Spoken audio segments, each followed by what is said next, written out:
Where the hell have you been, I hear you ask? Well, working, mucking about with cameras that keep going wrong. No names, no pack drill, but that big American company that make action cameras.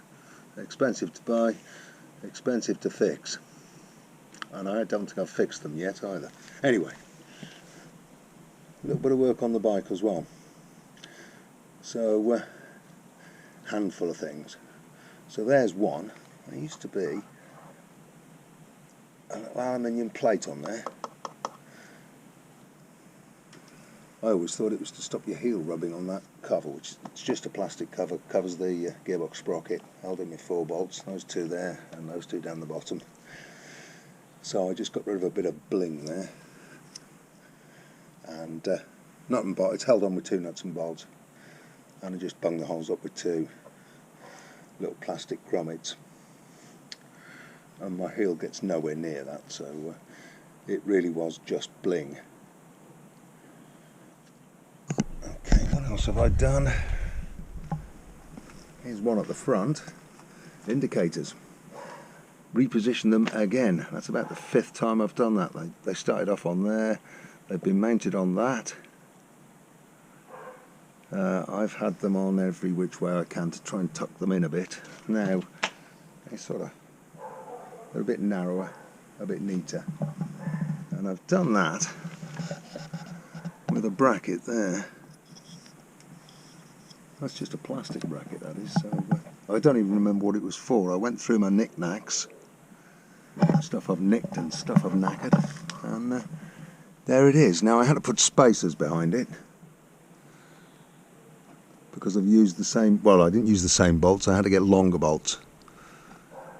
But the bolts that hold the regulator, voltage regulator there, I've gone through the same holes, used the same mount, I just put spacers on it.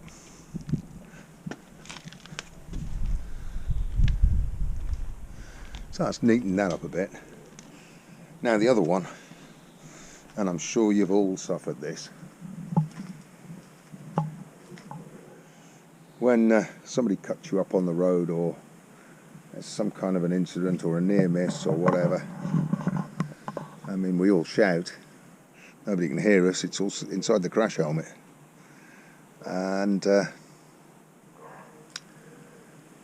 gestures, you know, give people the bird and flick the V and all the rest of it, but again, they don't always see it, and there's not a whole lot of use in sounding the horn, because it's pretty insipid on a lot of modern bikes, but it's pretty insipid on a Triumph Street Scrambler, that's a fact.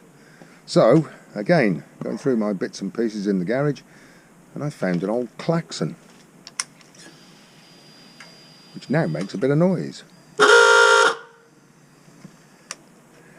They'll bloody well hear that, won't they? Now, because I put a different sump guard on this,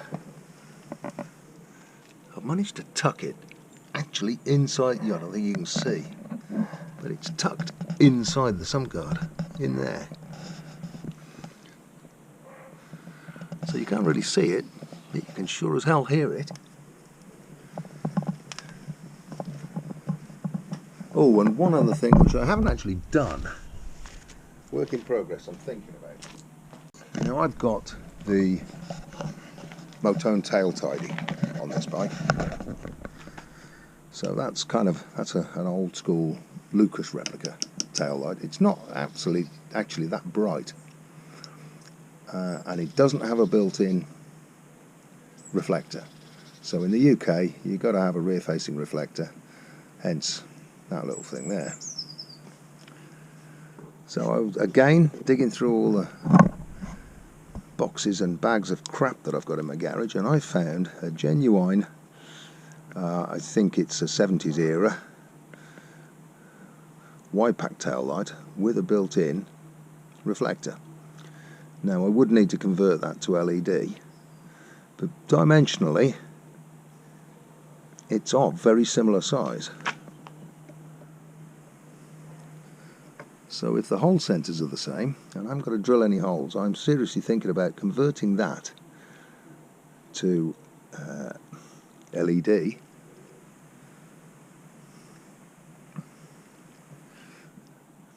and replacing the motone light.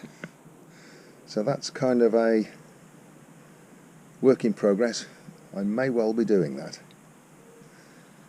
Leave that one with me.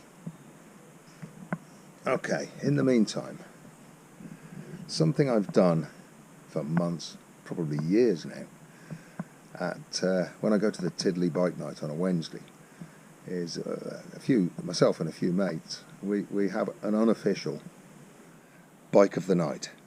So we pick what we think is bike of the night. We generally all pick something different. I tend to go for the obscure and the rare. So it can be anything. I mean, a couple of weeks ago there was a Suzuki RE5 there, the rotary engine Suzuki. Now, you didn't see many of them back in the day. They're even rarer now. So that one won Bike of the Night on that particular evening. But there's been liquid cooled Yamaha's old 250 and 350 LCs, CB750 Honda, there was one of them there the other week, restored, completely original, beautiful condition. There was a diesel Royal Enfield, an old diesel Royal Enfield single, an old one, 1950s or 60s kind of age.